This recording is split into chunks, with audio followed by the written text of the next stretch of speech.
ঢাকা শহরের যানজট, যান চলাচল, মানে যানবাহনের শৃঙ্খলা ব্যাহত হচ্ছে। যার ফলে আমরা সিদ্ধান্ত নিয়েছি প্রধান প্রধান সড়ক, প্রধান প্রধান এলাকা পর্যায়ক্রমে অটোরিকশা প্রবেশ নিষেধ করা হবে।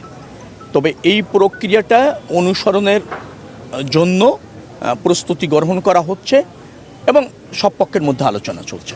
আমরা মনে করছি যে ঢাকা তো আমাদের ঢাকা, ঢাকা বাঁচলে দেশ বাঁচবে।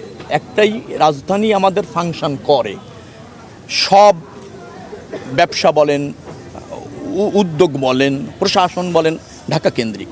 যার ফলে ঢাকাকে রক্ষা করা আমাদের দায়িত্ব রয়েছে। এটা জনসচেতনার প্রয়োজন রয়েছে।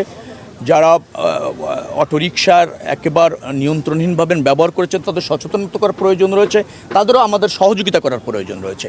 পাশাপাশি সরকারও একটা দায়িত্ব আছে, মিডিয়ারও একটা দায়িত্ব আছে। আমরা এইটার একটা সমন্বয় করতে চাচ্ছি।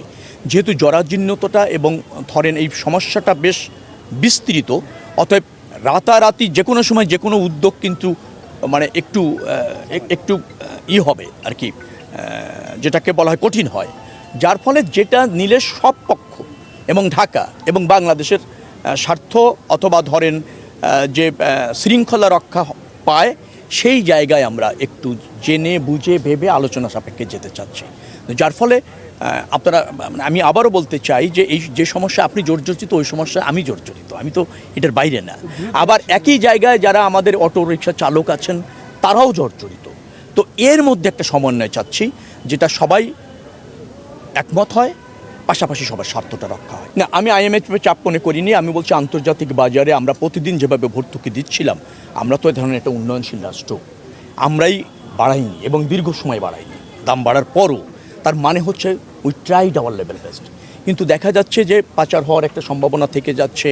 তারপর ধরেন ভর্তুকির মাত্রা যেভাবে বাড়ছে, আন্তর্জাতিক বাজারটা কবে নিয়ন্ত্রণ হবে বা স্থিতিশীল হবে সেই ধরনেরও সিগন্যাল পাওয়া যাচ্ছিল না, কোনো নিদর্শন দেখা যাচ্ছিল না। যার ফলে আমরা মনে করি যে আন্তর্জাতিক বাজারে যা বেড়েছে তার চেয়ে কম্পারেটিভলি আমরা সামান্য বাড়িয়ে একটু সমন্বয় করার চেষ্টা করেছে। আমার ধারণা আপনারা এবং জনগণ সেটা ইতিবাচকভাবে নিয়েছে। দৈনিক আজকের বাংলা .net